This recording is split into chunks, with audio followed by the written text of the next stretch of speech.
Before we begin with the story, don't forget to like and subscribe if you enjoyed the video. It helps us know what kind of content you guys like the most and what we need to improve on. Now let's begin. I still can't sleep in the dark. It was supposed to be a fun weekend getaway with friends at a cabin in the woods. We'd all been looking forward to it for weeks, ready to escape the grind of city life and unwind in nature.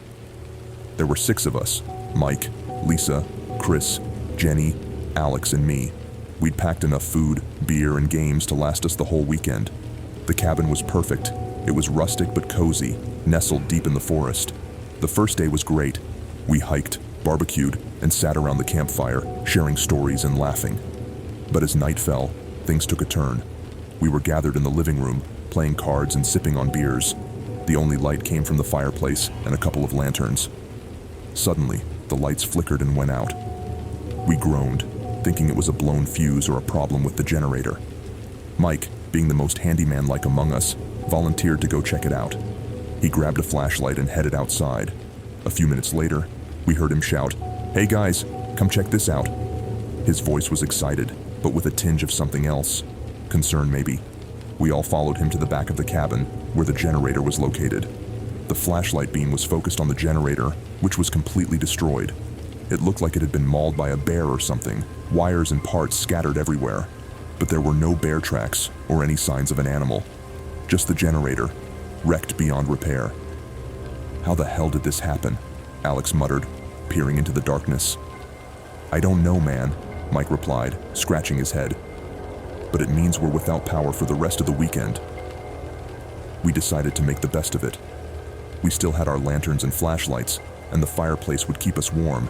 So we went back inside, trying to brush off the weirdness and continue our night. But it didn't end there. Around midnight, we started hearing noises outside. At first, it was just rustling, like something moving through the trees. Then came the whispering. Faint, almost inaudible whispers that seemed to come from all around the cabin. We tried to tell ourselves it was just the wind, but deep down, we knew it wasn't. Lisa was the first to crack. "Guys, I'm really freaked out," she said, her voice trembling. "I think we should leave." "Leave? And go where?" Chris asked. "It's pitch dark outside, and we can't just hike back to the cars now. We should wait until morning." Reluctantly, we agreed. We huddled together in the living room, trying to ignore the whispers that seemed to grow louder by the hour. None of us slept much that night. The next morning, we decided to cut the trip short. We packed up our things and started the long hike back to our cars. But the forest seemed different. The path we'd taken to the cabin was gone, replaced by thick underbrush and unfamiliar trees. It was as if the forest had changed overnight. Panic set in as we realized we were lost. We tried retracing our steps, but every direction we took seemed to lead us deeper into the woods. And the whispers followed us, growing louder and more insistent. By midday, we were exhausted and scared out of our minds. We decided to stop and rest, hoping to figure out a plan. That's when we saw it, a figure standing just at the edge of the trees watching us. It was tall and shadowy, with no distinguishable features, just a dark, humanoid shape. "Do you see that?" Jenny whispered, her eyes wide with fear. We all saw it, and then it moved, gliding silently between the trees, disappearing and reappearing in different spots. It was toying with us, leading us further into the forest. We ran. Panic-fueled, heart-pounding, we ran blindly through the woods, branches tearing at our clothes and skin. The whispers became screams, echoing in our ears, making it impossible to think. We finally stumbled upon a clearing, collapsing to the ground, gasping for breath.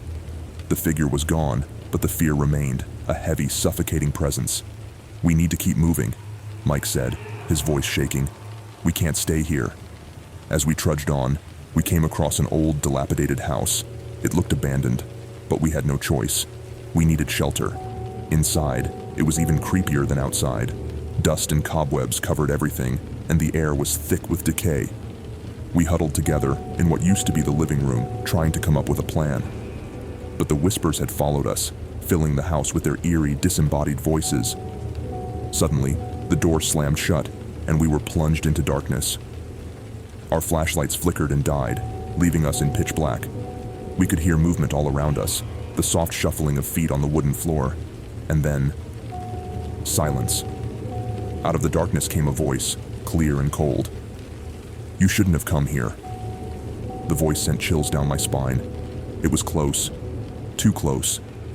We screamed, groping for the door, trying to escape. But the door wouldn't budge. It was as if an invisible force was holding it shut. And then we saw them, figures emerging from the darkness, their eyes glowing faintly in the dim light. They were human, or had been once. Now they were something else, something twisted and malevolent.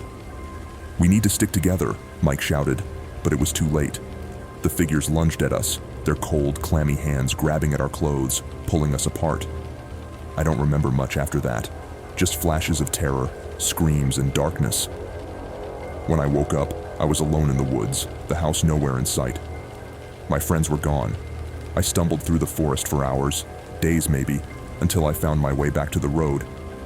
I tried to tell people what happened, but no one believed me. They said it was just a story, a nightmare brought on by stress. But I know what I saw, and I know my friends are still out there, somewhere in those woods, trapped with whatever those things were. I never went back to that cabin, and I never will. But the whispers still haunt me. Every night when I lie in bed, I can hear them, calling me back to the forest. And sometimes, just sometimes, I think I can hear my friends' voices among them, begging for help that will never come. I still can't sleep in the dark, but this is not the end. After returning home, I couldn't shake the feeling of being watched. Every shadow seemed to move. Every rustle of leaves outside my window sounded like those whispers. I started losing weight. My sleep became non-existent, and my work performance plummeted. My friends and family noticed the changes, but I couldn't tell them the truth. They'd think I was crazy. One night, about a month after the cabin incident, I decided to confront my fears. Armed with a flashlight, a knife, and sheer determination, I drove back to the edge of the forest. It was a desperate move, but I needed closure, answers, anything to free myself from this nightmare. The forest was even more menacing than I remembered. The trees seemed to close in around me as I hiked back to the cabin site. Hours passed, and just when I thought I was lost again, I found it. The cabin stood there, as eerie and silent as before, but something was different. There were signs of life, fresh footprints in the dirt, the faint smell of smoke in the air. I approached cautiously, my heart pounding. The door was ajar, creaking softly in the breeze. I pushed it open and stepped inside, my flashlight beam cutting through the darkness. The interior looked the same, but the sense of dread was overwhelming. I called out, my voice shaking. "Mike, Lisa, is anyone here?" Silence. Then a soft whisper, not from outside, but inside my head. "You shouldn't have come back." I spun around, my flashlight catching a glimpse of movement. A figure stood in the doorway, tall, shadowy, just like before. It stepped forward, and I could see its face. It was Mike, or what used to be Mike. His eyes were empty, his expression twisted in a mix of pain and anger. "Mike?" I whispered, tears streaming down my face. "You left us," he said, his voice hollow. "You left us to die." "I'm sorry," I sobbed. I tried to find help." "It's too late," he said, stepping closer. "Now you belong to the forest, just like us." The room grew colder, and I felt something grip my arm. I turned to see Lisa, Chris, Jenny, and Alex, all transformed, their eyes void of life. They pulled me towards the door, their strength overwhelming. "No, let me go," I screamed, fighting against them. But it was no use. They dragged me out of the cabin, into the heart of the forest. The whispers became deafening, a cacophony of voices echoing in my mind.